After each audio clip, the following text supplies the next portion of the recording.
actually look at what's inside the building, and some of the challenges can be the state of the plant and equipment.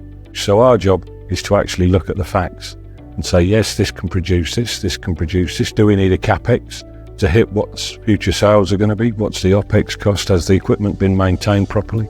Is it in compliance? Those are the main challenges that we'll face. Again, to tell the client, yes, this works. So many of us have come out of industry into consulting, myself included.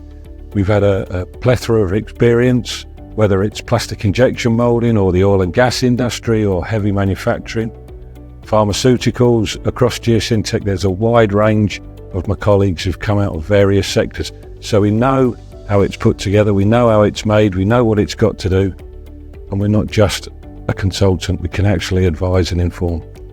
Another key advantage of using Geosyntec is we are truly a global company. We have a great team of people who undertake due diligence, and we tie in really greatly across the globe. We also have partners in other countries where Geosyntec don't have a representation, but we've picked those to equate to what we do, so we can deliver from the globe exactly the same products as you would expect to get in North America.